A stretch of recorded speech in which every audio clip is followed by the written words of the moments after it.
What's up guys, welcome back to another Paladins video. So Maeve has been out for about a week, a full week if you count the PTS. I've played like 10 or so games with her, probably a bit more, and I've got to say it's been some of the best fun I've had in Paladins yet. Maeve is easily the best thing they've added to the game since I started playing, and I think I started playing after OB34 came out back when Ying was re-added into the game, since Ying was what made me want to start playing the game in the first place.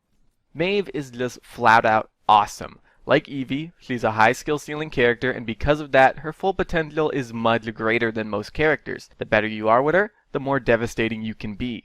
Maeve isn't a character like Victor or Buck that you can just pick up and understand rather quickly, not that there's anything wrong with those kind of characters. Maeve has a lot of depth and a lot to explore and understand. You have to understand how to make use of her movement along with the geometry and verticality of the maps, when to make use of your abilities, how to manage your cooldowns, her burst combos and which combos are more effective against certain characters, and when to go in for a kill and when to get out. With characters like Victor, you just need to be good at positioning, aiming, and know when to throw your nade. You can see the difference in depth there. When I first picked up Maeve, I did pretty okay thanks to my experience with Evie. My first game was a quick one with 5 gold medals and a 21 and 6 KDR, which isn't bad, but it's far from fantastic. The more I played with her, the better I did. Today I ended up getting a game where I went 52 and 6. This was without a support on my team too. So you can see just how much of a difference it can make when you really start to learn how to play her. I'm still far from her full potential. If you look at some of the players that have been playing Maeve in tournaments, you can see that they can do that far more efficiently than I can and against better players. So it probably goes without saying, but I find Maeve to be a ton of fun to play. Hi-Rez really did a great job of putting her together, and they also made her a rival to Evie, who before now was pretty much unrivaled as the top flank.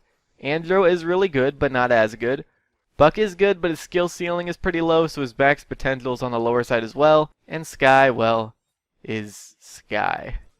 Maeve is pretty much just as good as Evie, if not arguably better. They both have really similar burst potential. Maeve's does take a bit more work, but can also do more damage if done correctly. Evie's does a bit less, but it's easier to land since you can just blink on top of people. I really hope they do this more in the future. It's good to see multiple top tier options in a specific role, with them still being unique to each other in how they play. Like how the tank role has Makoa and Fernando pretty much sharing that top tier position, even though they both play very differently from each other. It's just much better for the future of the game when you take in the fact that competitive has a draft system. Competitive isn't really worth playing right now, but when it does get improved upon, having multiple top tier options in the game will help keep the playlist feeling exciting and fair. You don't want that problem that some other games have where there's this one character in a role that is just way better than the others. It just makes the game stale and less fun overall, especially in games with draft systems. Maeve isn't just great because of how she plays either. Her character itself makes her great too. She's the youngest character in the game and her design is very unique to the other characters. She's very small, has pink hair, a coat that glows, and big blue cat eyes. The whole cat theme she has going on is pretty cool too. It isn't overdone, I'd say it's done just right. She has some jokes where she acts like a cat and her abilities are very feline themed, but that's pretty much where it stops. It keeps her from being too comedic and helps make sure you're going to take the character seriously, which is good because if you're going to have this devastating backline assassin, you want players to take her seriously so she can be scarier. And be honest, I know when you guys are playing damage, you're constantly worrying about Maeve jumping you and cutting you to pieces. And when she says this, I know it creeps a good amount of you out. Not to mention, it's a bit frightening being in a blind sphere and having no idea if you're about to die or not. So as far as my first impressions on Maeve goes, I absolutely love her. She's easily the best thing to come to the game in a while, and there's been a lot of great stuff that has come to the game with each patch, so that's really saying something. The more characters high-res adds like this, the better. I should also probably touch on this too before I close out. No, I don't think she's overpowered. A lot of the high skill ceiling characters like Cassie and Evie and Andro get a lot of hate for being overpowered, but that's because people end up going against good players that are good with the characters so they can seem overpowered, when they're not. It's just that the player is good. And it probably goes without saying, but if you're complaining about Maeve being overpowered when you play a damaged character, then that's a little biased, since flanks are meant to counter damaged characters, so they should have a harder time dealing with them. That doesn't mean it's impossible for a damage to deal with Maeve though. Practically all the damaged characters have a way to deal with her.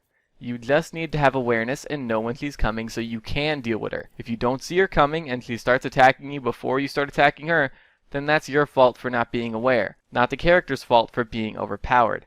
Plus, I know she moves fast, but she has a sound that she makes when she's using her prowl, so you can hear her coming. I'm without a doubt going to make more videos with Maeve in the future, ones where I go over how to deal with her and how to play her and stuff like that, so look out for those. I just need to get more footage first, mainly footage of me playing other damage characters and dealing with her. There are just some damage characters I just don't play, so I don't have the footage for those quite yet, but hopefully soon. Anyway, that's pretty much it, guys. I want to thank you all for watching. I very much appreciate it, and I'm going to see you guys later. Bye!